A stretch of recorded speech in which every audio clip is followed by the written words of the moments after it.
Oke, selamat pagi semuanya. Materi hari ini saya akan menyampaikan mengenai segmenting, targeting, and positioning. Jadi sebenarnya segmenting, targeting, and positioning ini adalah salah satu dasar atau fundamental yang harus dimiliki oleh seorang pebisnis sebelum mereka membuat sebuah produk gitu ya. Sebelum mereka mendesain sebuah produk sampai dengan aktivitas berikutnya, maka penting atau ada hal yang fundamental yang harus ditetapkan dulu oleh seorang pebisnis, yaitu mengenai segmentasi pasar, target pasar, dan positioning gitu ya. Oke, saya akan kasih materinya. Saya share screen dulu. Sebentar, materinya tadi.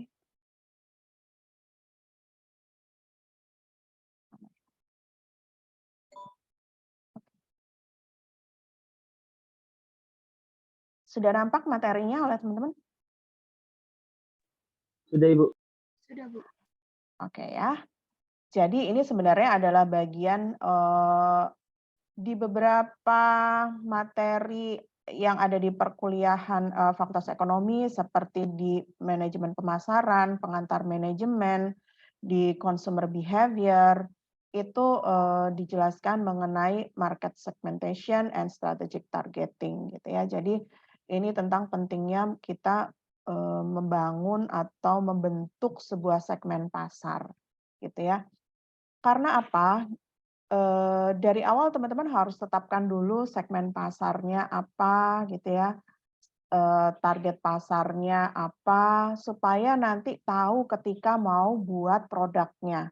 Produknya mesti bentuknya kayak apa ya gitu ya. Tentunya, produk yang ditujukan kepada, orang tua, kemudian anak muda atau remaja, kemudian anak-anak kecil, tentunya beda gitu ya. Baik dari segi misalkan shape-nya gitu ya, bentuknya, size-nya mungkin, kemudian warnanya, packaging-nya, semuanya menjadi sangat berbeda ketika segmen pasarnya berbeda, gitu. Itu udah jelas karena usianya beda ya, kelompok usianya beda, maka kebutuhan, Bisa. selera, itu juga beda-beda. Nah, apalagi kalau mau lebih spesifik lagi, misalkan sesama remaja, itu pun juga beda-beda gitu ya. Tentunya remaja atau misalkan mahasiswa UNJ seleranya mungkin berbeda sama misalkan mahasiswa mana ya, Ibnu Khaldun misalkan, mungkin beda gitu ya. Padahal sama-sama deketan gitu ya, seberangan doang lokasinya, tapi mungkin bisa jadi seleranya berbeda gitu. Jadi itu padahal produk yang ditujukan kepada segmen pasar yang sama gitu ya. Tapi dengan mungkin kebiasaan yang berbeda, perilaku yang berbeda gitu ya, itu membuat mereka punya kebutuhan yang beda-beda gitu ya. Nah, itulah mengapa kita penting untuk menentukan segmen pasar. Oke. Learning objektifnya adalah to understand why market segmentation is essential, kemudian to understand the criteria for targeting selected segment effectively, kemudian to understand the basis for segmenting consumers, kemudian to understand how segmentation and strategic targeting are carried out. Gitu ya. Jadi kita pelajari satu-satu ini kenapa penting, kemudian kriterianya apa aja sih gitu ya untuk menentukan segmen pasar, kemudian mengetahui gitu ya basis dari segmenting consumers, kemudian bagaimana segmentation and strategic targeting itu akan kita putuskan nantinya. Nah, ini ada what kind of consumer does this ad target gitu ya. Nah, sama kalau tadi saya bilang bahwa segmen pasar itu penting adalah hal yang fundamental gitu ya. Nggak cuman tentang bagaimana meng-create sebuah produk, tapi sampai kepada aktivitas berikutnya tentang bagaimana kita membuat sebuah iklan, merancang sebuah iklan atau konten pemasaran, itu juga terkait sama segmen pasar yang udah kita bentuk gitu ya.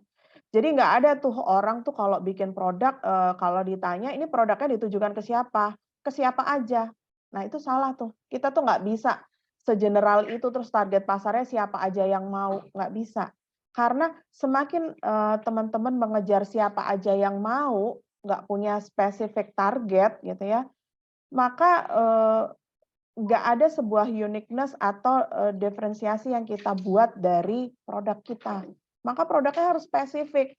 Nggak bisa tuh produk kayak apa ya, ya buat anak-anak boleh, buat orang besar boleh, buat si ini boleh, si itu boleh, nggak ada tuh yang kayak gitu. Jadi harus sespesifik mungkin. Supaya apa? Walaupun terlihat kecil gitu ya, kelihatannya target kita spesifik, tapi udah pasti mereka yang akan beli dari produk kita, gitu. Jadi nggak bisa dihajar ke semuanya. Akhirnya nanti pendekatan yang kita lakukan ke konsumen jadi nggak terarah gitu ya. Terus nanti yang ke-engage, yang ke apa ya, yang secara emosionalnya akan terpikat dengan iklan kita tuh jadi nggak jelas, gitu. Jadi kalau misalkan produknya ini untuk family product, ya iklannya biasanya akan terkait sama family, gitu ya. Kalau misalkan kayak ini contoh gitu ya, dia iklannya Asics, sepatu. Dia tahu, oh ini sepatu untuk sepatu lari, dari desainnya pasti beda. Teman-teman nggak bisa tuh, sama-sama sepatu, yang penting bentukannya sepatu, enggak gitu ya. Mereka buat sesuatu yang spesifik. Ini adalah running shoes, ini adalah walking shoes, gitu ya. Ini untuk misalkan golf shoes, ini untuk macam-macam peruntukannya karena mereka berusaha sespesifik mungkin.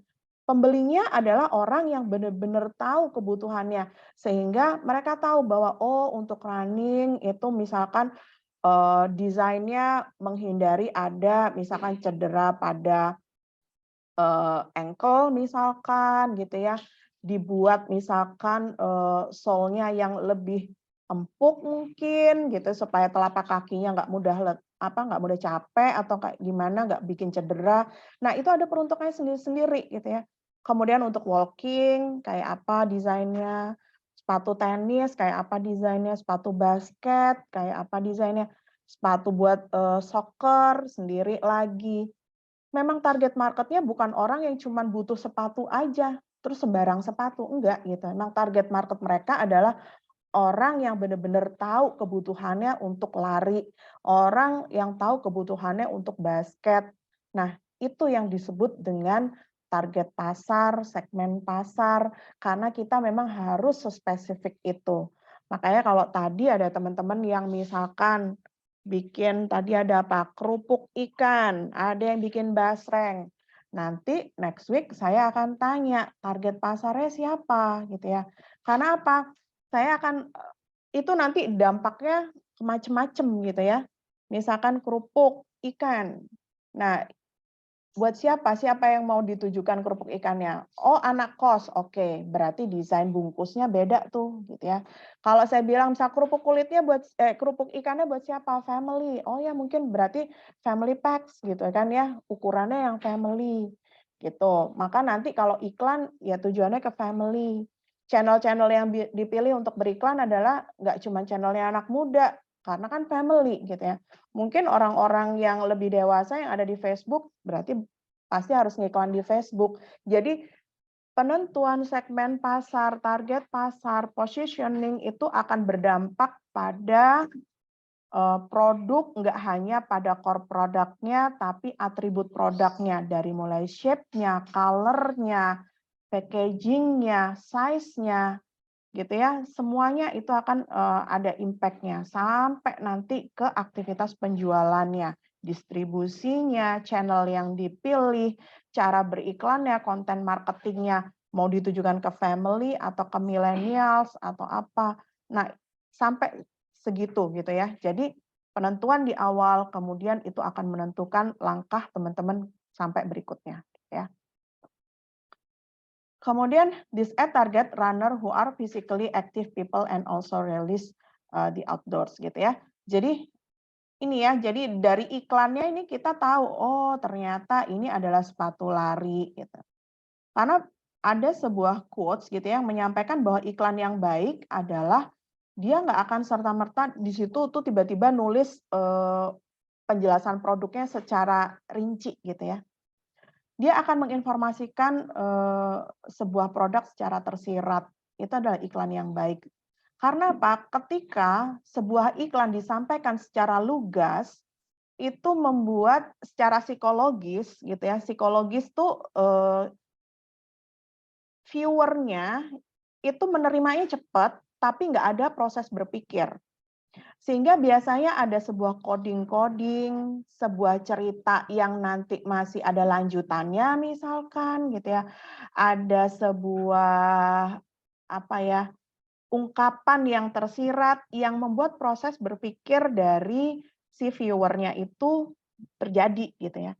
Karena semakin dia lama berpikir, maka pesannya itu mengendap semakin dalam di benaknya si viewer. Harapannya seperti itu. Contoh, kita selalu ngelihat misalkan ada iklan bersambung, misalkan di televisi. Saya nggak tahu nih teman-teman masih nonton televisi atau enggak gitu ya. Mungkin kita ada di generasi yang berbeda. Saya juga nggak sering nonton televisi, tapi saya pernah mengalaminya. Dan saya kurang memperhatikan kalau misalkan di YouTube atau TikTok ada nggak tuh iklan yang bersambung. Nah, kalau ada iklan bersambung itu memang sengaja gitu ya, si pembuat iklan membuat kita untuk berpikir kira-kira nanti lanjutannya apa ya? Kira-kira ini produknya apa ya? Kayak gimana ya? Semakin mereka bertanya-tanya, terjadi proses berpikir di dalam otaknya atau di dalam benaknya, itu membuat mereka semakin apa ya? Informasi tentang produk itu semakin mengendap gitu.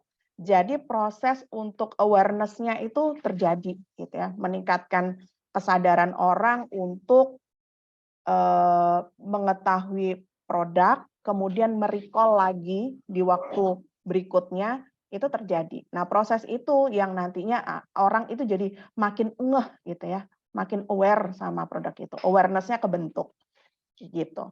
Nah, maka biasanya iklan-iklan yang baik tuh mereka ya cuman ngasih pesan-kesan kata-kata seperti ini tuh ya, tanpa mengungkapkan pesannya secara langsung. Contoh misalkan iklannya Body Shop gitu ya, kalau mereka itu termasuk bagian dari green product, mereka punya campaign untuk apa ya, membuat produknya dari bahan-bahan yang alami. Nah, itu mereka sampaikan gitu ya secara tersirat. Kemudian ada produk mereknya Benetton gitu ya. Mereka selalu make model yang identik dengan sesuatu yang colorful Benetton tuh ya. Kemudian mereka pakai orang dari ras yang berbeda-beda. Ya karena mereka apa namanya, quotes-nya mereka itu United Color of Benetton gitu ya. Jadi seolah produknya itu bisa dipakai oleh siapa aja di semua orang di penjuru dunia, berbagai ras gitu ya. Dan itu adalah jadi satu simbolnya dia gitu ya. Nah, contohnya seperti itu. Nah, itu adalah pesan-pesan yang dia sampaikan. Kemudian why segmentation is necessary gitu ya. Kenapa sih segmentasi itu penting untuk kita lakukan? Karena consumer needs diverse gitu ya. Jadi konsumen itu suka sesuatu yang unik, yang berbeda gitu, yang sesuai sama seleranya, sesuai sama keinginannya. Maka kita harus penuhi keinginan dan kebutuhan konsumen tersebut secara spesifik gitu ya. Jadi karena dengan begitu kita membuat kelas tersendiri gitu ya terhadap produk. Akhirnya konsumen kita juga ada kelas-kelasnya gitu. Nah, itu yang dibutuhkan gitu ya. Konsumen butuh identitas. Kenapa orang-orang suka misalkan kalau beli sepatu Adidas, Nike? Karena apa? Mereka mau bentuk identitas dalam dirinya. Nah, yang membantu untuk membentuk identitas itu ya produknya gitu ya. Produk membuat sebuah kelas gitu ya, membuat sebuah segmen, kemudian segmen itu yang nantinya ditangkap oleh konsumen bahwa saya menetapkan diri saya berada pada segmen ini. Kayak gitu ya. Jadi konsumen itu butuh identitas gitu. Kenapa orang dengan bangganya misalkan beli tumblernya Starbucks gitu ya. Beli Starbucks, difotoin Starbucks-nya, kemudian di-upload di Instagram, artinya gue lagi nongkrong nih di Starbucks. Karena dia butuh identitas itu bahwa saya nih golongan orang-orang atau segmen orang-orang yang menggemari kopinya kelasnya Starbucks misalkan kayak gitu. Dan kenapa berbagai kafe membuat sesuatu yang instagramable kemudian memancing orang-orang untuk datang, foto di sana, upload, karena orang-orang butuh identitas. Kenyataannya konsumen kita butuh identitas.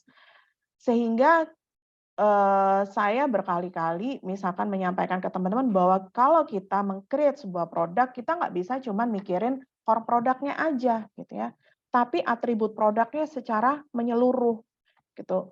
Jadi ya mulai dipikirin detailnya, logonya misalkan, labelnya yang enak dibaca di mana ya kalau saya mau bikinnya misalkan di jar gitu ya, saya mau bikin labelnya di sebelah mana ya? Kalau kira-kira nanti saya foto tuh dapat atasnya, dapat bawahnya, logonya mau miring, mau lurus, mau gimana ya, supaya secara artistik itu jadi daya tarik orang. Kalau saya mau bikin pouch, mungkin saya pilih yang standing pouch supaya nggak rubuh-rubuh, supaya dipegangnya enak. Mungkin saya akan bikin, apa, sistem buka tutupnya yang enak gitu ya, supaya nanti kalau nggak habis bisa ditutup lagi, nggak ngerusak kualitas produk dan segala macamnya gitu ya. Itu karena kita empati. Jadi basisnya atau dasarnya kenapa kita membuat segmentasi ini adalah karena kita empati, karena consumer needs diverse gitu ya. Dia butuh ada pembeda, dia butuh suatu keunikan, dia butuh identitas gitu ya, yang membedakan antara kelompok satu dengan kelompok yang lain. Kemudian differentiation helps product compete. Dengan begitu mereka akan mudah untuk bersaing gitu ya, karena mereka ada bedanya gitu ya. Misalkan, eee, apa bedanya keripiknya kelompok 3 sama keripik-keripik yang lain dijual? Saya selalu nanya itu gitu. Bedanya apa? Apa bedanya basreng yang dijual sama kelompoknya Thalia sama basreng yang lain? Karena semakin kalian sama dengan produk-produk yang ada, kalian akan lebih susah untuk bersaing. Gitu. Karena kalian sebagai pendatang, maka otomatis orang akan lebih setia dengan produk yang sudah ada sebelumnya. Gitu ya. Jadi sebagai pendatang baru, new entry, itu lebih susah. Kecuali Anda datang sebagai new entry kemudian membawa pesan yang berbeda, gitu ya, membawa produk yang berbeda, maka itu akan tiba-tiba mengalihkan perhatian orang yang orang lagi seru di sini, terus, apa nih yang baru? Itu akan teralih perhatiannya. Tapi kalau sekiranya kalian produknya sama dan nggak lebih baik dari yang produk sudah ada, maka mereka nggak akan ngelirik nih kalian sebagai new entry gitu ya. Jadi sebagai new entry penting untuk kalian bikin diferensiasi produk, bikin sebuah keunikan untuk bikin orang ngelirik dulu setidaknya. Ada apa ya itu ya? Setidaknya kayak gitu dulu gitu ya. Karena pemikiran orang untuk nanya itu apa ya? Itu ada sebuah langkah besar gitu ya. Terus kemudian ketika mereka apa ya, kemudian mereka nanya, kemudian diikuti dengan sebuah tindakan mereka nyoba. Nah, itu adalah kuncinya gitu ya. Apakah mereka ketika nyoba kemudian itu sesuai dengan ekspektasinya ketika mereka nanya, "Ini apa ya?" gitu ya. Kalau cocok sama ekspektasinya kemudian dia kemungkinan akan berulang yang tadinya nyoba jadi keterusan gitu ya, atau ternyata kalau nggak cocok sama ekspektasinya mereka akan stop gitu ya. "Oh, gue pikir kayak begini, ternyata cuman begini." Jadi kadang-kadang makanya ada sebuah brand yang begitu mereka launching, rame, setelah itu ya udah, karena apa, orang cuman mau nyoba, orang cuman mau pengen tahu, dan karena ternyata nggak ada uniknya, nggak ada serunya, nggak ada bagus-bagusnya banget, maka mereka akan balik lagi ke brand yang sebelumnya yang mereka udah ngerasa cocok. Jadi kunci ini harus kita pegang ya. Sisi yang fundamental ini harus kita pegang bahwa susah nih dapetin momen untuk mereka dapat wow effect-nya gitu ya.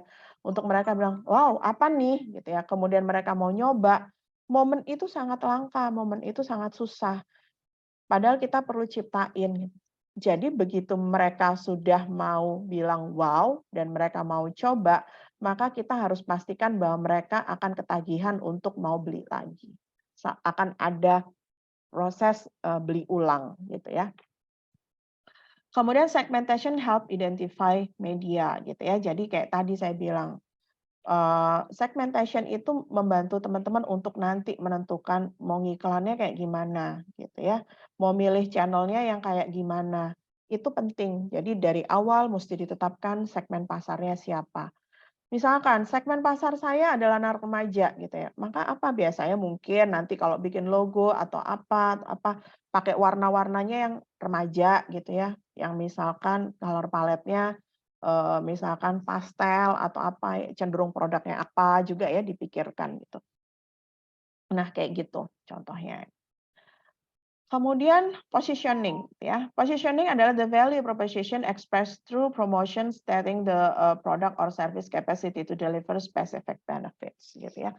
Positioning ini terkait dengan value proposition atau nilai apa sih yang mau kita tawarkan gitu ya. Proposisi nilai apa yang mau kita tawarkan ke konsumen gitu.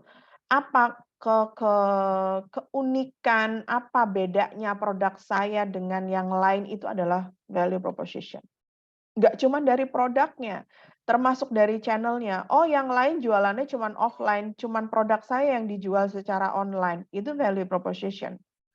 Yang lain jualan kerupuk, tapi punya saya kerupuknya nggak pakai pengawet. Itu value proposition. Yang lain kerupuknya 2 hari melempem, punya saya seminggu nggak melempem. Itu value proposition. Apa istimewanya? Segala keistimewaan yang ada di dalam produk teman-teman dibandingkan dengan produk kompetitornya itu adalah value proposition. Produk saya, sama yang lain, tapi saya misalkan kayak nih, Aqua, itu kan air mineral ya, kita bingung udah air mineral apa ya, gitu ya. Sampai Aqua sendiri, misalkan dia bikin value proposition-nya adalah dia botolnya berdaur ulang. Dia menetapkan dirinya sebagai, green product gitu ya, karena dia, punya concern terhadap environment gitu misalkan. Kemudian beda lagi sama si, Le Mineral. Nah, Le Mineral membawa ininya, pesannya adalah air mineral dia bukan air mineral yang kayak yang lain gitu ya, tapi ada mineral-mineral tertentu yang membuat dia punya rasa yang berbeda, ada manis-manisnya gitu katanya gitu ya. Itu adalah value proposition yang dibawa. Dan dia akan menyaingi dengan Aqua yang satunya produk daur ulang, yang satunya dia selalu pakai produk yang selalu baru. Karena mungkin ada orang yang punya pemikiran yang berbeda, "Aduh, produk daur ulang jangan-jangan yang pas didaur ulang, kita kayak, mengkonsumsi produk bekas dong." Yang satunya lagi memastikan bahwa misalkan produknya lebih clear kemasannya gitu ya, kemudian selalu baru, misalkan kayak gitu. Nah, dia mencoba merebut pasar yang punya mindset beda-beda gitu. Karena dia nggak mau ya orang yang misalkan mindset-nya misalkan, environmental gitu ya, punya environmental concern, mungkin akan pilih Aqua. Orang yang pilih tentang kandungan mineral yang lebih bagus, yang ada manis-manisnya, mungkin akan pilih Le Mineral. Mereka punya pasar sendiri-sendiri. Itu yang membuat mereka, ya kalau Aqua ada duluan, saya nggak perlu jadi kompetitornya dia, saya punya pasar sendiri kok. Saya nggak ngerebut pasarnya Aqua, nggak perlu ngerebut pasarnya Aqua. Tapi dia membentuk kelas sendiri ketika orang-orang nggak berpikir tentang dan menganggap misal air mineral itu sama aja rasanya, dia melihat bahwa, "Oh produk saya beda, produk saya ada manis-manisnya, beda sama air mineral pada umumnya, beda sama Aqua, Ades, dan lain-lain. Punya saya ada manis-manisnya," misalkan kayak gitu ya. Dia membuat kelas tersendiri, sehingga dia ditengok gitu ya, sehingga dia pasar tuh ngelirik, "Oh iya ada manis-manisnya," misalkan kayak gitu. Itu yang namanya positioning gitu ya. Jadi pikirkan tentang kerupuknya, kerupuk seperti apa, basrengnya seperti apa, kalian nanti akan presentasi tentang segmenting, targeting, and positioning di pertemuan berikutnya gitu ya. Nah, kelompok 2 akan tampil pertama untuk presentasi karena belum pernah presentasi. Kemudian berikutnya adalah kriteria for effective targeting gitu ya. Targeting yang efektif itu kriterianya adalah ketika dia mudah untuk diidentifikasi gitu ya, dapat diidentifikasi atau identifiable gitu ya. Jadi mudah identitasnya mudah diketahui gitu ya. Kemudian accessible, sizable, sama stable. Gitu. Jadi, orang tahu nih ciri-cirinya, kriterianya seperti apa, itu jelas gitu. Itu adalah, kriteria dari effective targeting gitu. Jadi teman-teman pastiin dulu nih, kita identitas dari sebuah produk kita ini seperti kayak gimana nih, gitu ya. Terus kemudian mudah terukur dia, accessible gitu ya. Mudah untuk diukur, kemudian dia stable gitu ya. Jadi terstandar gitu ya, terstandar yang dimaksud dengan stable, kemudian accessible gitu ya, mudah didapetin oleh orang gitu. Jadi misalkan ada pasarnya, ada peminatnya gitu, accessible gitu ya. Jadi ini adalah kriteria for effective targeting. Kemudian which distinct benefit does each of the two brands shown in this figure deliver? Nah, coba nih teman-teman lihat dulu nih. Ya. Dua-duanya adalah sebuah permen kesegaran mulut. Nah, gitu ya. Ini sama. Nah, tadi kalau saya contohnya yang deket ini karena bukunya buku dari apa namanya, luar gitu ya, jadi mereka produknya dari luar. Tapi saya udah tersirat ngasih contoh-contoh produk kayak tadi, misalkan Aqua sama Le Mineral, kayak gitu ya. Nah itu kan, dia sama-sama air mineral, tapi punya segmen pasar yang beda-beda. Ini sama-sama permen kesegaran mulut, tapi punya segmen yang beda-beda, gitu ya. Ada Dentin di sini, kemudian ada Nicorette. Gitu ya. Dari namanya aja ada satu Dentin, satu Nicorette. Gitu ya. Jadi ada beda-beda gitu ya. Yang Dentin ini kelihatan oh ini digunakan oleh semua orang, laki perempuan, orang muda gitu ya si Dentin ini. Kemudian kalau Nicorette kira-kira apa ya? Kayaknya ini ada kaitannya mungkin sama sigaret gitu ya. Nah, kayak gitu. Kemudian mungkin kalau orang biasa merokok, mungkin giginya nggak lebih putih gitu ya, maka mungkin ini ada bisa punya efek untuk memutihkan gigi mungkin gitu ya. Nah, kan di sini. Nah, ini ada pesan-pesan yang tersirat yang disampaikan oleh iklan walaupun dia sama-sama permen penyegar gitu ya, permen penyegar mulut. Tapi pesan yang disampaikan berbeda karena mereka punya segmen pasar yang beda-beda gitu. Ya, the Dentin adds benefit is fresh breath and the Nicorette add is whitening and smoking cessation gitu ya. Jadi beda nih. Walaupun sama-sama permen penyegar mulut gitu. Gitu. Jadi karena segmen pasarnya beda, maka cara mereka beriklan pun berbeda gitu ya. Jadi pastikan dulu. Nah, karena itu semakin teman-teman general produknya, nanti teman-teman akan semakin susah ketika membuat sebuah identitas produk. Ingat-ingat ya, gitu ya. Jadi pilih sebuah produk yang punya keunikan supaya kalian gampang nantinya kalau mau mengelaborasi apa ya, aktivitas, pemasarannya gitu ya, itu lebih mudah gitu. Semakin general sebuah produk tuh semakin susah gitu ya. Jadi apa ya faktor pembedanya? Saya nggak nemuin nih faktor pembedanya misalnya. Semakin nanti susah mau buat kontennya. Nanti kan ada waktunya kalian bikin konten pemasarannya. Semakin kurang unik, dia semakin susah dielaborasi. Kemudian ini basis for segmentation gitu ya, ada consumer rooted, kemudian ada consumption specific. Ini facts-nya, ini cognition-nya. Facts-nya, empirical personal features, bisa dari sudut pandang demografik gitu. Jadi membangun segmen itu bisa dari sudut pandang demografiknya, age-nya, age cohort, gender, marital status, family life cycle, income, education, occupation, social class. Kemudian geographic location, address, geodemografik. Tentunya tadi saya bilang, umur yang beda-beda punya selera yang beda-beda. Sampai menyangkut dengan misalkan gaya hidupnya beda, daya belinya beda, gitu ya. Jadi kalau mungkin buat mahasiswa kita tahu kelasnya seperti apa, gitu ya. Kelas sosialnya seperti apa. Education, beda-beda gitu ya. Kayak tadi saya contohkan, kemungkinan UNJ sama misalkan Setia Rawamangun mungkin beda walaupun deketan. Atau sama Ibnu Khaldun mungkin beda walaupun deketan gitu ya. Walaupun sama-sama mahasiswa, mungkin punya selera beda. Karena mungkin tren yang ada di UNJ belum tentu ada di misalkan Setia Rawamangun atau di Ibnu Khaldun. Mungkin gaya hidup orangnya juga beda-beda. Nah, kayak gitu ya. Kemudian consumption specific-nya, usage and purchase behavior-nya, usage rate-nya, usage situation or occasion-nya, beda-beda gitu ya. Brand loyalty-nya, kemudian psikografiknya, factual behavior, leisure activities, hobbies-nya, nah beda-beda gitu. Nah, kita cek gitu ya. Jadi semakin spesifik biasanya dia tertuju kepada satu kelas tertentu dan itu akan semakin mudah kita ngebawa produk itu untuk dikenal oleh orang gitu ya. Misalkan lagi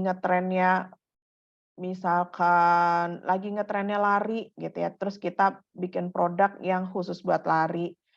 Ada komunitas lari. Jadi kita mau ngejar target pasarnya itu lebih gampang gitu ya, karena spesifik dibanding sesuatu yang sifatnya umum gitu. Karena kita nggak punya celah sebuah momentum yang kita ciptakan gitu ya, kita nggak ada celahnya lagi. Gitu. Kemudian cognition, dari segi cognition-nya personality, lifestyle, socio-cultural value, personality trait-nya di sini termasuk lifestyle, psikografik gitu ya, socio-cultural value and belief-nya beda-beda gitu.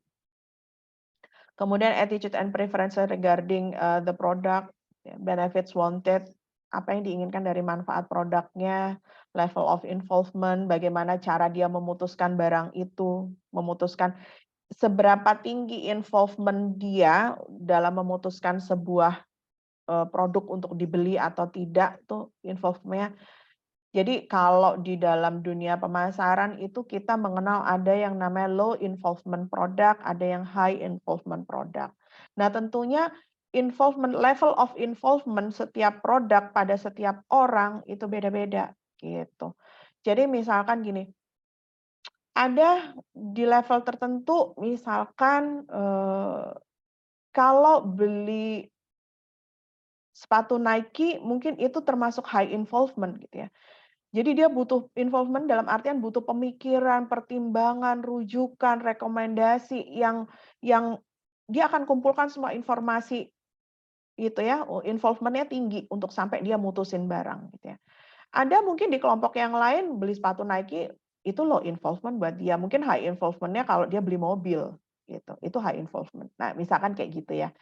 Ada orang yang level of involvement-nya untuk beli skincare gampang aja, karena mungkin kulitnya nggak sensitif, kulitnya normal-normal aja. Jadi menurut dia beli skincare itu low involvement. Tapi mungkin buat orang yang kulitnya sensitif, berjerawat, mungkin beli skincare itu adalah high involvement gitu ya, karena dia perlu ngelihat dulu kandungannya apa ya, cocok nggak ya, nanti jangan-jangan saya jerawatnya makin banyak, jangan-jangan nanti kulit saya kenapa-napa, terkelupas atau apa gitu ya. Nah, ini adalah beda-beda gitu ya, attitude sama preferences orang kepada sebuah produk itu beda-beda involvement-nya. Nah itu makanya kita perlu bentuk yang namanya segmentasi gitu ya. Kemudian awareness of produk alternatif itu juga beda-beda gitu ya. Ada yang orangnya gampang banget kalau ada merek baru pengen nyobain gitu. Ada yang orang itu tipikalnya nggak gampang tuh mereka ngelirik sebuah alternatif, karena mereka kalau orangnya kalau udah cocok satu ya itu aja gitu. Kalau udah disodorin sama orang tuanya misalkan pasta giginya kebiasaannya pakai close up, ya udah aja. Mau ada pasta gigi baru ya enggak udah itu aja gitu. Ada orang yang pengen nyoba ada iklan ini pengen nyoba gitu. Nah gitu ya, jadi attitude orang beda-beda gitu. Nah itu perlu diperhatikan sebagai sebuah basis for segmentation. Oke, nih ini sebuah contoh kasus ya di bukunya gitu disebutin bahwa considering the largest bank in your college city or town, how might consumer needs differ, what types of product might meet their needs, what advertising media make sense for the different segment of consumers. Ini contohnya aja gitu ya untuk bank gitu ya, dalam orang memilih bank. Ternyata bank itu juga punya segmennya sendiri-sendiri gitu ya. Misalkan BCA itu lebih pada orang yang aktif dalam sebuah perniagaan, itu mungkin kebanyakan akan pakai BCA. Orang yang aktif pada aktivitas pemerintahan mungkin lebih pakai bank yang plat merah, misalkan gitu ya. Kemudian, nasabah-nasabah yang aktif misalkan, dalam aktivitas perniagaan tapi kelasnya misalkan UMKM, mereka mungkin akan lebih banyak pakai BRI misalkan karena mereka lebih banyak program untuk, UMKM, misalkan seperti itu. Jadi pemilihan produk setiap bank walaupun tampaknya sama-sama bank, itu mereka juga punya segmen yang beda-beda.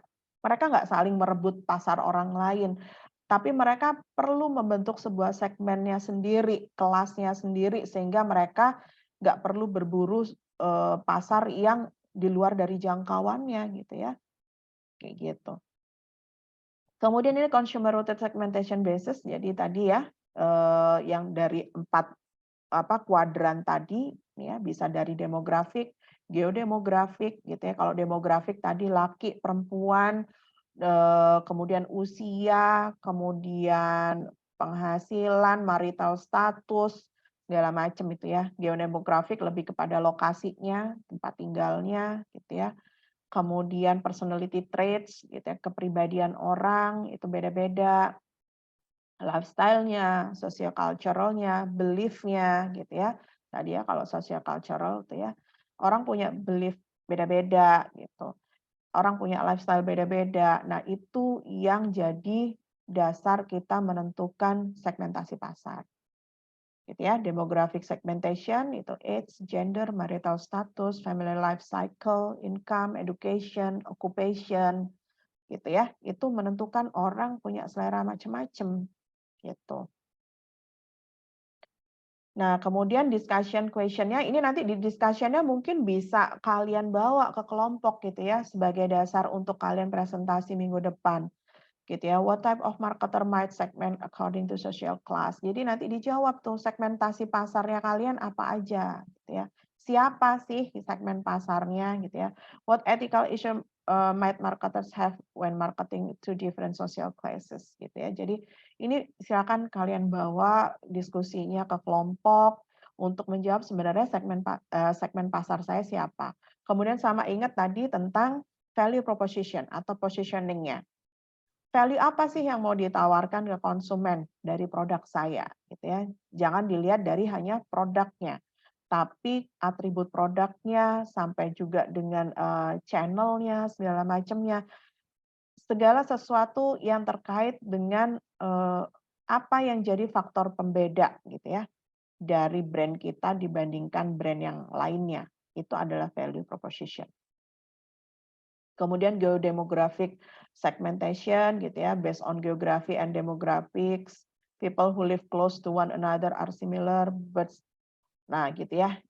Ini contohnya gitu ya. Mereka akan berkelompok gitu. Mereka akan berkelompok, birds of feather flock together gitu ya. Jadi mereka akan membuat kelompoknya sendiri dan kalian sedang menciptakan kelompok yang seperti apa nih yang kira-kira akan jadi pelanggannya produk kalian gitu.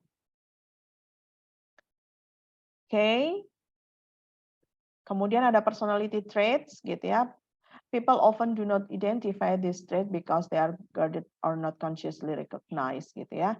Jadi kita identifikasi dulu karakter personalnya orang gitu ya atau kepribadian orang seperti apa sih yang nanti akan suka sama ini. Makanya tadi saya tanya tote bag yang kayak gimana? Itu perlu di breakdown. Tote bag-nya saya pasti akan nanya tote bag-nya kayak apa bentuknya. Kemudian bahannya apa? Kemudian tadi udah ada tulisan quotes-quotes-nya. Quotes-quotes yang kayak apa yang mau diambil gitu ya. Contohnya kayak gimana? Desainnya kayak apa? Nah, itu tuh penting gitu ya. Untuk menjadi pembeda supaya kalian nggak sama tote bag yang udah ada gitu ya. Tote bag mah banyak gitu ya. Yang quotes-quotes juga banyak. Nah, quotes-nya kalian tuh yang kayak gimana gitu ya. Nah, itu penting untuk jadi ciri khas dari kelompok 2.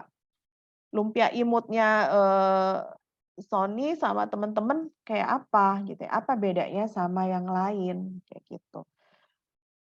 Oke, dicek lagi gitu ya nanti untuk pembentukan segmen pasarnya. Lifestyle gitu ya, psikografiknya, kebiasaan orang, habitnya, hobinya gitu ya. Interest and opinions, mindset-nya dia. Kayak tadi saya bilang ada orang yang punya apa environmental concern mungkin tinggi gitu ya. Ada orang yang suka outdoor activity, ada orang yang punya opinion atau pola berpikir misalkan tentang bahan-bahan daur ulang misalnya. Nah, itu adalah sebuah kelompok yang spesifik yang kalian bangun gitu. Jadi nanti pas beriklan, pas nanti memasarkan, bikin logo, itu kalian udah tahu karena kalian tahu identitasnya. Jadi jangan sampai produk kalian jadi produk banci yang nggak punya identitas gitu ya. Sehingga kalau nggak punya identitas tuh ketahuan biasanya.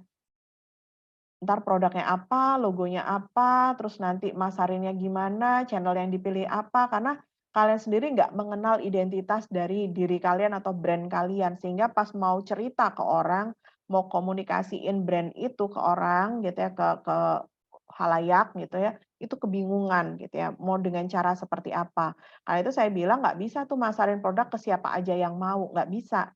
Contoh jualan kerudung, nggak bisa, emang kerudung ini buat perempuan, terus cuma dijawab buat wanita. Wanita yang kayak gimana gitu ya. Nggak semua wanita suka misalkan kerudung yang 20.000 dan nggak semua wanita juga suka kerudung yang harganya 200.000. Karena itu mereka punya kelas sendiri gitu ya. Nggak semua orang suka bahan kayak begini. Misalkan suka pasmina. Nah, mungkin yang suka pasmina yang punya kebiasaan atau apa ya, perhatian terhadap fashion-nya lebih tinggi mungkin. Wanita umur kayak berapa, kayak gimana, penyuka style yang kayak apa, gitu ya. Kemudian daya belinya sekitar berapa, yang kayak gini punya daya beli seperti apa, gitu ya. Mereka punya kelas gitu ya. Button scarf walaupun jilbabnya harga 400.000, nggak membuat dia nggak laku gitu ya. Karena dia punya kelas sendiri, justru dia menciptakan kelas ketika orang lain nggak ada yang ngejual button scarf, nggak ada yang ngejual jilbab harga 400.000, dia berani jual jilbab dengan harga 400 sampai 500.000. Dia menciptakan kelas. Orang-orang yang butuh identitas kelas jilbab dengan harga 400.000 selama ini nggak punya kelas mereka gitu ya. Kok jilbab harganya sama semua ya kayak begini ya. Padahal dia terbiasa misalkan high class gitu, dia butuh kelas. Nah, Button Scarf hadir untuk mereka yang lagi nyari kelas untuk yang jilbab misalkan harga 400.000-500.000 dan ternyata laku gitu kan. Akhirnya orang-orang yang tadinya jilbab di bawah, kelas di bawah, mereka ngumpulin uang. Kalau misalkan mereka punya uang, mereka mau tuh nyobain kayak apa sih jilbab harga 400-500.000. Contohnya kayak gitu. Sama kayak tadi Starbucks gitu ya. Mereka menciptakan kelas. Akhirnya kita yang nggak terbiasa beli Starbucks pun ngelihat Starbucks, wah ini mah high class nih gitu ya. Saya mah biasanya kopi yang harga begini aja deh. Tapi si Starbucks menciptakan kelas. Akhirnya orang-orang yang nggak berada di kelasnya, misalkan kayak saya, pengen deh sekali-kali masuk deh ke ke Starbucks, pengen tahu.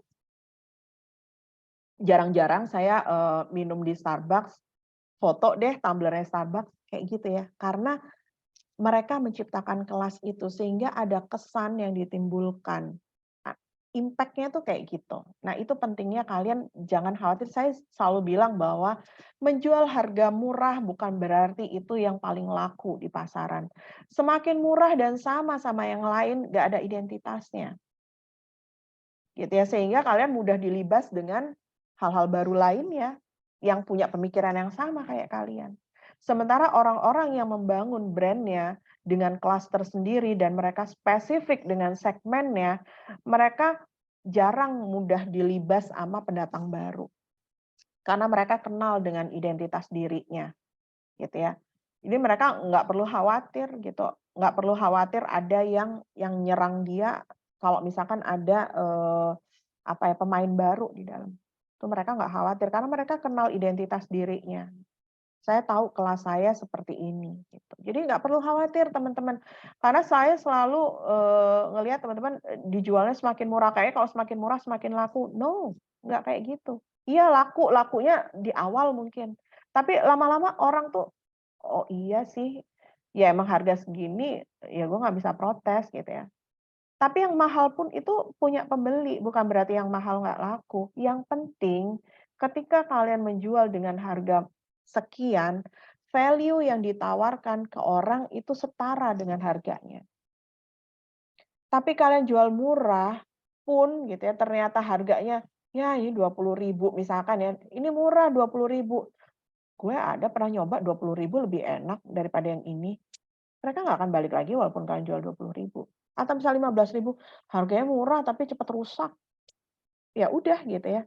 Jadi, bukan berarti yang murah itu selalu yang paling laku, tapi kalian harus berfokus pada nilai yang mau ditawarkan. Proposisi nilai yang mau ditawarkan, itu yang harus difokusin. Karena harga murah, mahal itu relatif. Yang murah menurut kita, belum tentu menurut orang lain murah gitu.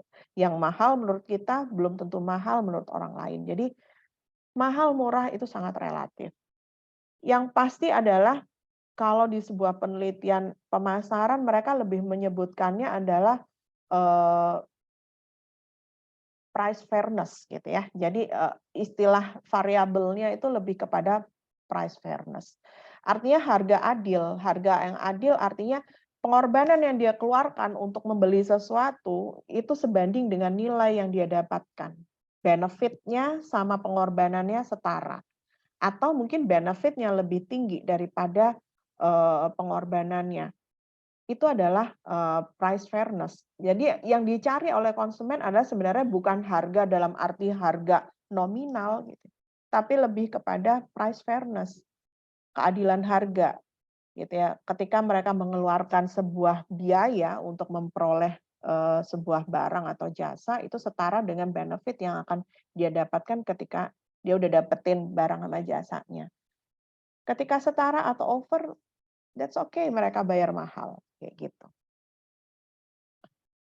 Oke, kemudian ini ada beberapa discussion question yang mungkin nanti bisa didiskusikan bersama kelompoknya. Oke, ini ada false figure, ini tentang ada low resources, low innovation yang di bawah, yang di sini high resources, high innovation, dan bagaimana kalian itu nanti bisa meng-create sebuah produk yang ya tentunya harusnya sih high resources, high innovation gitu ya. Gitu. Jadi bagaimana, produk yang kalian nanti ciptakan, yang kalian buat itu berada pada posisi yang paling atas ini supaya kalian menjadi benar-benar real innovators gitu ya. Karena agak berat nih kalau ini ya, survivor tuh kayak kalian tadi misalkan, produknya pada umumnya gitu ya, nggak kebentuk, segmen pasarnya, itu kalian akan jadi survivor. Selamanya kalian akan mencoba bertahan gitu ya, mencoba bertahan nahan serangan dari pendatang baru, orang-orang lama, itu akan lebih melelahkan gitu ya, dibanding kalian jadi real innovators gitu. Cuman ya memang resikonya adalah kalian harus, menemukan sebuah, mmm, inovasi yang sebenarnya gitu ya, diferensiasi, keunikan itu harus kalian temukan untuk bisa jadi innovators gitu ya, bukan survivors. Kemudian ada socio-cultural value and beliefs gitu ya, sociological sama dengan grup, jadi kelompok yang seperti gimana gitu ya, orang-orang yang seperti apa, komunitas yang seperti apa yang nanti akan jadi target pasarnya gitu ya. Dari anthropological itu cultural-nya gitu, kemudian include segment based on culture values, subcultural membership, cross-cultural affiliation. Nah ini, kalian perhatikan detail-detailnya gitu ya. Kemudian consumption specific segmentation basis, ada usage rate. Tadi kalau di yang 4 kuadran tadi dia posisi ada di kanan atas gitu ya, ada usage rate, usage situation gitu, benefit segmentation, perceived brand loyalty, brand relationship. Ini contohnya kayak misal usage situation, ada barang-barang yang misalkan dia spesifik dikonsumsi ketika misalkan lebaran, ketika Valentine misalkan misalkan coklat gitu kan ya. Nah itu dia punya segmen yang Oh, ini biasanya akan dibeli ketika masa-masa Valentine misalkan, atau jadi hadiah ulang tahun mungkin, jadi hadiah Natal mungkin, nah kayak kayak gitu ya. Jadi itu ada specific segmentation basis gitu. Ada user situation, ada benefit segmentation dari segi benefit-nya gitu ya. Misalkan ada susu apa ya, high protein gitu ya. Itu benefit segmentation-nya mungkin buat orang-orang yang penyuka olahraga, mau apa ya, bodybuilding gitu ya mungkin ya. Nah, kayak kayak gitu. Nah, itu punya komunitas tersendiri gitu ya, mereka yang memperhatikan dari benefit. Ya, ada consumption specific segmentation, usage behavior, usage rate, awareness status, level of involvement tadi gitu ya. Jadi tingkat penggunaannya mereka seperti apa, awareness mereka bagaimana terhadap sebuah produk, level of involvement-nya seperti apa. Kemudian ini user situation segmentation. Nah, contohnya when I'm away on business, I try to stay at a shoot hotel. Nah, ada special occasion or situation yang membuat apa kita mengkonsumsi barang secara spesifik gitu ya. Mungkin ada desain-desain tertentu. Kalau kemarin kayak teman-teman misalkan ada yang kemarin punya ide misalkan bikin bouquet shop. Nah, itu cocok biasanya untuk specific segmentation usage gitu ya. Ada situasi misalkan buat orang wisuda, buat orang ngasih ulang tahun, buat apa gitu ya. Ada spesifik-spesifik momen yang itu jadi momentum penting untuk kalian berpromosi, gitu ya, misalkan. Nah, misalnya ini, which consumption related segmentation is featured in this ad? Nih, kalau kalian ngelihat ad ini kan special occasion ya. Ad-nya langsung beda. Hari-hari biasa dia ad-nya nggak kayak gini, gitu ya. Tapi begitu dia jualan coklat, tapi begitu ada special occasion, dia langsung bikinnya kayak gini, gitu ya. Ya, desainnya langsung dibikin kayak desain khusus edisi Natal, misalkan kayak gitu ya. Nah, kayak misalkan contoh Silver Queen bikin edisi khusus Valentine misalkan. Ada yang bungkusnya tiba-tiba warna pink, walaupun sama aja coklatnya dalamnya gitu ya. Tapi edisi Valentine ini dikeluarin mulai dari Januari sampai bulan Maret misalkan. Bungkusnya beda, harganya beda, misal ada bundling, ada apa segala macam gitu. Gitu ya. This is an example of a situational special user segmentation gitu ya. Ada occasion, ada situation yang berbeda. Kemudian ada benefit segmentation, benefit sought represent consumer needs, important for positioning, benefit of media, segala macam. Pokoknya yang terkait dengan feature benefit-nya gitu ya, fitur manfaat gitu. Jadi dia segmentasinya dibangun dari benefit gitu. Oke, kemudian ada brand loyalty and relationship gitu. Jadi ini nanti terkait sama aktivitas-aktivitas promo yang nanti dilakukan gitu ya. Bagaimana kalian membangun brand loyalty-nya, brand relationship-nya seperti apa, mungkin mau bikin promonya pakai gamification, pakai giveaway, pakai apa segala macam, mungkin bikin live IG, nawarinnya atau apa. Misalkan tadi siapa tahu basrengnya mau dijual buat jadi kue lebaran atau mau apa, ada special occasion kah, ada produk bundling kah yang mau kalian bikin promonya, misalkan seperti itu. Nah, ini adalah segmen pasar juga, segmen orang-orang yang nyari kue buat lebaran, misalkan gitu ya. Si lumpia imut, segala basreng, segala macam, keripik, kerupuk ikan. Misalkan dibikin momennya sambil macet-macetan mudik, bisa sambil makan kerupuk ikan, misalkan gitu, atau sambil makan basreng. Dia diciptain aja momennya, supaya kalau tadinya misalkan kalian segmen pasarnya cuma misal mahasiswa, ya karena ada special occasion ya dibikin beda gitu. Nggak cuma buat mahasiswa. Orang kan bisa berubah begitu ya. Gitu contohnya. Yang tadinya cuma penyuka coklat bisa jadi orang kan belum tentu dia yang makan, tapi dia mau kasih coklatnya buat pacarnya misalkan, karena Valentine, misalkan kayak gitu ya.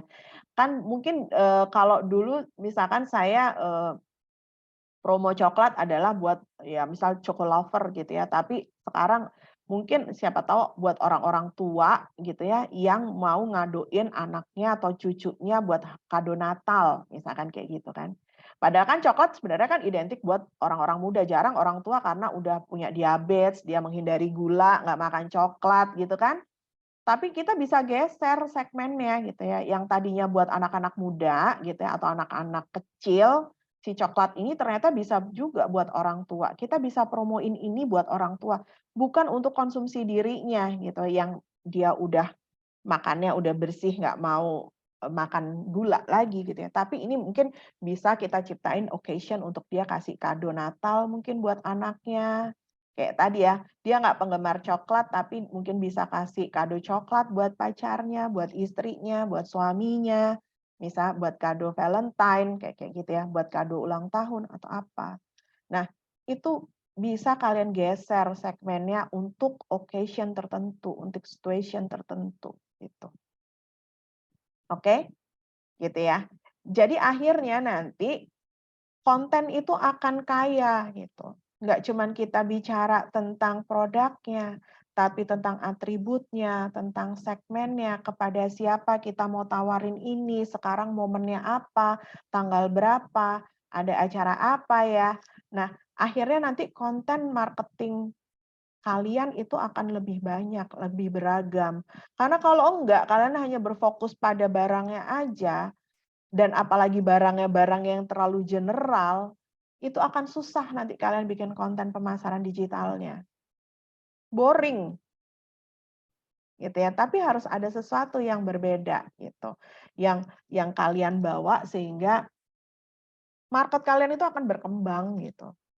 Segmen kalian akan berkembang walaupun itu pada momen-momen tertentu saja. Kayak gitu ya contohnya. Oke, kayak misal telur. Telur itu barang umum. Ini saya nggak orang bikin telur ya, maksudnya telur-telur yang di pasar tuh barang umum. Tapi dia menjadi suatu barang yang punya inflasi musiman ketika jelang Natal, jelang hari raya, kayak gitu ya. Nah, contohnya gitu ya. Basreng barang umum, tapi gimana caranya basreng bisa punya momentum, gitu.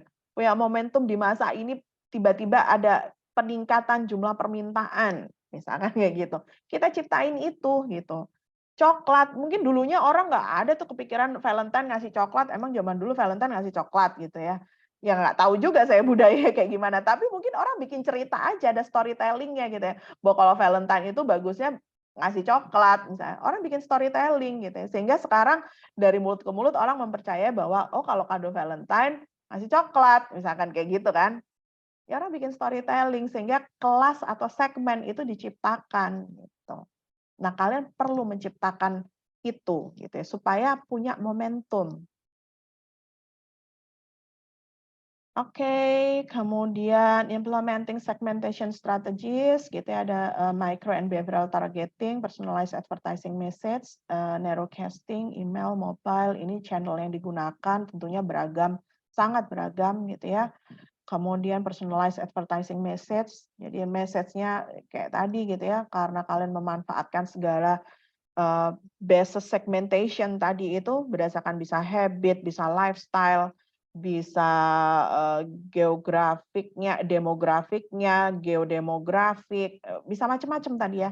Itu bisa jadi bahan kalian untuk nanti beriklan, untuk kalian nentuin atribut produk dan segala macam. Oke, kemudian implementing segmentation strategies, concentrate marketing, one segment gitu ya. Ingat, one segment. Jadi kalian harus berkonsentrasi pemasarannya kepada satu segmen. Karena semakin kalian kayak palu gada, palu mau gua ada gitu ya. Semakin kayak begitu kalian nggak punya identitas gitu. Jadi kalian harus punya identitas supaya kalau nanti ada pendatang baru atau apa, kalian nggak akan keserang gitu, karena kalian punya identitas tersendiri gitu, punya penggemar tersendiri, punya kelasnya sendiri. Jadi nggak ngacak-ngacak kelas orang, dan orang lain nggak bisa ngacak-ngacak kelasnya kita, gitu. Kemudian differentiated gitu ya, jadi berupaya supaya produk kita, brand kita berbeda dengan yang lain. Gitu ya. Ada several segment with individual marketing mixes gitu. Kemudian counter segmentation. Nah, ini ya, jadi ini segmentation strategies itu bisa seperti ini, ada counter segmentation kayak tadi, misalkan di momen tertentu kita bisa geser segmennya, nanti balik lagi ke segmen awalnya, kayak gitu ya. Kayak tadi saya balik lagi ke coklat, misalkan. Coklat itu sebenarnya buat anak muda, buat anak kecil gitu kan, coklat gitu ya. Tapi bisa jadi counter segmentation, bisa jadi buat orang tua, bukan untuk mereka personal consume mereka gitu ya, tapi buat mereka ngasih kado mungkin atau apa, kita bisa counter segmentation yang tadinya kita beriklan ke anak muda, tiba-tiba kalian bisa ngelihat kalau misalkan iklannya jelang hari raya, jelang Natal kan jadi keluarga gitu ya. Apa iklannya jadi kayak edisi keluarga aja, ada bapak, ibu, anak misalkan kayak gitu ya. Contohnya seperti itu. Itu kan counter segmentation misalkan. Gitu ya. Kayak misalkan sarung itu identik biasanya kakek-kakek, bapak-bapak yang pakai, anak muda suka males pakai. Tapi kalau lebaran iklan sarung itu dibikin yang misalkan desainnya bisa buat anak muda gitu ya sekarang gitu ya. Dibikin bisa ada yang model celana, ada yang model apa-apa gitu ya. Koko juga gitu, identik dengan bapak-bapak, kakek-kakek gitu mungkin pakai koko. Sekarang dibikin model yang walaupun mungkin anak muda tuh beli kokonya cuman pas lebaran doang dibeliin sama ibunya gitu ya. Beda sama bapak-bapak yang koko kan diniatin buat Jumatan, buat apa gitu ya, lebih punya banyak koko gitu. Kalau anak muda mungkin setahun sekali, tapi si merek koko ini mungkin baju koko ini akan ngeluarin desain anak muda dan mereka akan promo kenceng pas jelang lebaran gitu ya. Itu mereka counter segmentation gitu. Walaupun tadinya segmennya lebih ke bapak-bapak karena memang pembelinya lebih banyak bapak-bapak atau kakek-kakek misalkan katakanlah begitu ya, orang dewasa lah ya gitu. Tapi mereka bisa jadi sesekali mereka memanfaatkan momentum dari misal lebaran untuk mereka bikin desain yang anak muda gitu. Untuk segmen yang anak muda bisa masuk. Karena kalau mereka promo terus yang anak muda, belum tentu di luar hari lebaran mereka mau beli koko. Kayak sarung tadi. Gitu ya contohnya. Nah, oke. Itu tadi yang bisa saya jelaskan, ini udah terakhir. Saya stop share dulu. Oke, saya record-nya saya stop dulu.